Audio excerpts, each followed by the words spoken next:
Well, good afternoon. It's great to see you all again. And as you have probably recognised, I am on holiday. Unfortunately, I'm not here. That's only in my imagination. However, where will I be by the time we speak this week? Oh, I'll be in the heart of Perthshire. There'll be lots of beautiful trees around us. There'll be grass growing out of the roof in the cabin we're staying in. There'll be red squirrels coming up every day trying to enjoy some grub that we'll leave out for them. Well, you see, I've got my summer shirt on, and the reason I asked you all today to come in your loudest shirts is because I'm going to be wearing mine. And just to let you, it's like a work of art, isn't it? A work of art. So there you are. This is my loudest shirt. And I deliberately wanted to put on my loudest shirt today because we want to think for a moment or two about what we hear. One of the biggest challenges we face on our faith journey through life is growing in our capacity to hear from God, the ability to listen. God sometimes may well shout loud, but it's quite rare.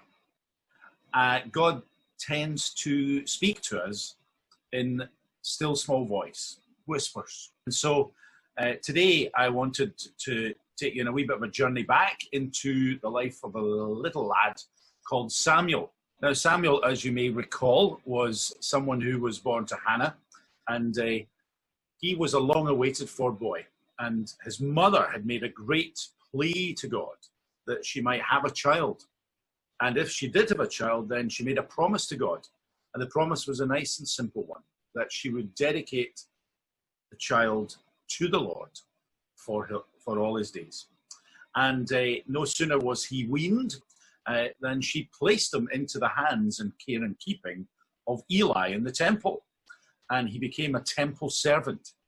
And one of the responsibilities that Eli would have would be to assist this young boy in the discovery of faith and the way of faith.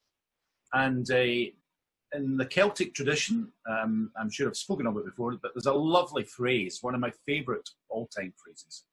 The phrase Anam Cara, A-N-A-M space C-A-R-A.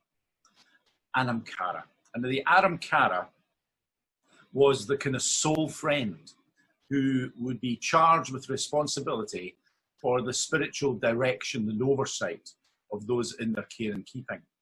Aidan down in Northumberland on Lindisfarne had such a responsibility. A great story told many years ago of a father who brought 4 sons along and left all his 4 sons into the care and keeping of Aidan and the community at Lindisfarne. As a result, each of those 4 sons, one being Chad, who went on to become the Bishop of Lichfield, taking the gospel round to the Birmingham region of the planets, for those of you who live near there. Off they went. But when the father left them, they were put into the care, each of them were appointed their own Anam Cara.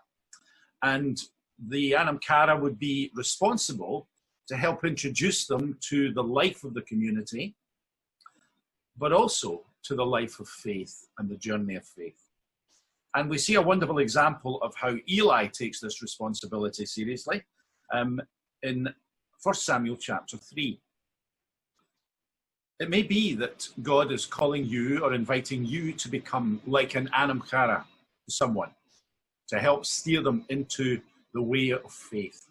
They may be new, or they may be returning from a season out with. And your support and encouragement, your prayers and your spiritual direction could be the very thing that would bring fullness of life back to them. So let's hear how Samuel and Eli worked together in this regard. The boy Samuel ministered before the Lord under Eli. In those days, the word of the Lord was rare. There were not many visions. One night, Eli, whose eyes were becoming so weak that he could barely see, was lying down in his usual place. The lamp of God had not yet gone out, and Samuel was lying down in the house of the Lord, where the ark of God was. Then the Lord called to Samuel. Samuel answered, "Here I am." And he ran to Eli and he said, "Here I am, you called me." But Eli said, "I didn't call you. Go back and lie down." So he went and lay down. Again the Lord called Samuel. And Samuel got up and went to Eli and said, "Here I am, you called me." "My son," said Eli, "I did not call you. Now go back and lie down." Now Samuel did not yet know the Lord. The word of the Lord had not yet been revealed to him. A third time the Lord called Samuel, and Samuel got up, went to Eli and said, "Here I am, you called me." Then Eli realized, that the Lord was calling the boy. So Eli told Samuel, "Go and lie down, and if he calls you, say, 'Speak, Lord, for your servant is listening.'" So Samuel went and lay down in his place. The Lord came and stood there, calling as at the other times, "Samuel, Samuel." Then Samuel said, "Speak, Lord, for your servant is listening." That was the beginning of the open lines of communication that God gave to Samuel. And Samuel was charged with the responsibility of taking what he'd heard to pass it on to those that needed to hear it, even though it may be a hard thing that had to be said. And he learned that lesson early on from Eli, the importance of speaking even the hard thing into the lives of those that God gives them something to impart. Now, of course, we go back to the original point in question. How is it that we hear God speak? What do we need to do? Well, friends, let me tell you, it's quite hard. We have to be quite vigilant and quite resolute in our desire to hear God speak. And that involves us actually having to create space, place, and time in order for God to do that. So I'm going to take you on a little journey this morning, or this evening rather. In church recently, I filmed a little piece with my wife Leslie at Dalmeny Kirk, the beautiful 12th century church, where I am minister along it, as well as along at Queensferry. And this beautiful little church, as many churches are around the country, is now prepared and ready for people to come to be able to listen to God. We're going to begin by giving you a little tour of what we've done in order that people might hear God. And sometimes it takes a bit of work to get things set up. So, if you're sitting comfortably, let's head up to Dalmeny Kirk. See you later. So we've just come up to Dalmeny Church, just for a wee look. So lovely to be back again. David's gone ahead of me, so we'll just pop inside and see what's what.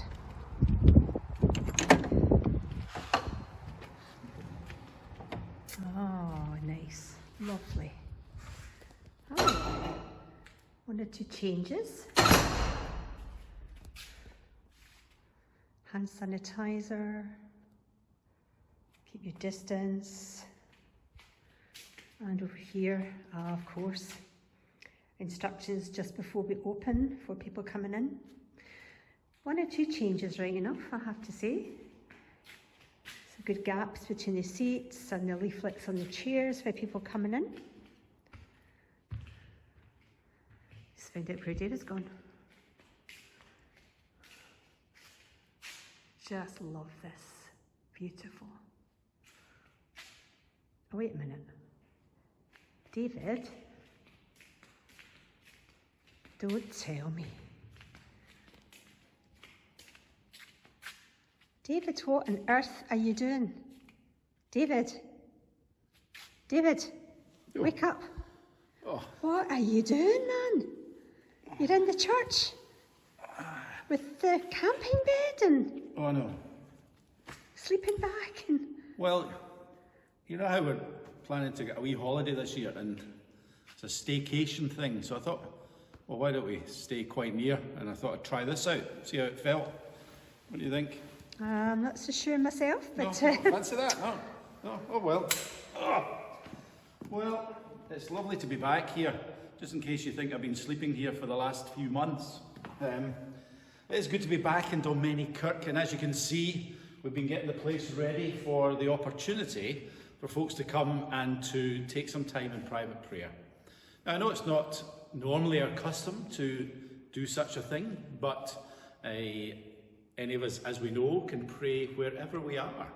But being in this sanctuary sometimes allows us just to home in and to focus in on God. And to help us in that, you'll have seen there's a little leaflets on the pews, on the seats. And where each one of those are, opportunity for you to sit and to reflect and hopefully the thoughts within it will inspire you. And what might it inspire you to do? Well, it might inspire you to hear from God. To hear from God. And that, I guess, is something that doesn't come naturally to us. It's a supernatural thing. And from a young age, we need to be tuning in to learn how we might hear from God. We're going to be beginning a journey through 1st and 2nd Samuel today. And we begin the story with Samuel, a little lad, finding himself like this, asleep in the temple. His mum, Hannah, was desperate for a child, and she was being somewhat chided regularly by those around her for the fact that she did not have a child. And so she pleaded with God. She went to the temple and she prayed. And as well as pleading with God that she might have a child, she also, in addition to that, made a suggestion to God that should that child be provided, then she would dedicate that child to the Lord for all his days. Well, the child came along. His name's Samuel, essentially meaning God listened to me. And Samuel, very soon after he was weaned, about age 3 or so, was taken by Hannah to the temple and placed into the care and keeping of Eli, the priest who managed the temple in those days. And Eli, with the responsibility of teaching this young man into the ways of the faith, was given that responsibility. His own sons, that's another story. But Samuel and Eli, in living as they did within the temple precincts, would slowly learn how to hear the voice of God. And one famous moment came at the very beginning of that journey, as Samuel woke one night and had heard a voice speaking, and he thought it was Eli who was calling him. So on 3 occasions he heard the voice, his name being called, and so he got up on each occasion and went through to Eli and said, "Eli, you called me." And of course, by the 3rd time, Eli was beginning to realize this voice that he's hearing, it's not me, maybe it's the Lord. So Samuel was advised by Eli on the next occasion he hears that call to get up and to say, "Speak, Lord, your servant is listening." And on that 4th occasion, when God spoke to Samuel, Samuel hearing his voice, what did he do? He said, "Speak, Lord, your servant is listening." And God, having got his attention, then imparted to him the message that he wanted him to take to Eli and to the nation. And that was the beginning of that journey of listening for the young Samuel. And why is it important? And what is it we need to do in order to help ourselves listen to God? Whether that be in coming along here for private prayer or creating that space wherever you are today or in the weeks to come. What are the kind of things that we need to do? Well, the first thing we need to do is we need to separate ourselves from the many distractions that would cause us not to hear the voice of God. The second thing we need to do is to be still and to know that God is God and is present. And then as we are separate and still, what then? We need then to listen. And what are we listening for? Well, we're listening for God to speak. And how might God speak? Well, there are many ways that God can speak. One of the primary ways that God speaks to us is through his word, through scripture. And it may well be that as we're reading the scriptures, or it may be that as we are listening to the stillness, God drops across our mental radar a little phrase, a word somewhere from the scriptures as a message to us. Scripture is one way. Signs are another way. Visible things. And God may, in his own unique way, place some image before us, a sign, you might say, something that stands out in our mind's eye. Or there might be something, that little whisper of God, where there's a sense that we should do something, or go somewhere, or call someone. Scripture, signs, and sense. Just some of the ways that God might speak to you. The most important thing, however, as we put ourselves in the right place. Not necessarily a temple or a church building, but we create a separate space where we can go and be in order that God has our undivided attention. How do you do that? Let me commend it to you. Let's ask you this week, perhaps, to look at some place, space and time where you can go and listen for the still, small voice of God.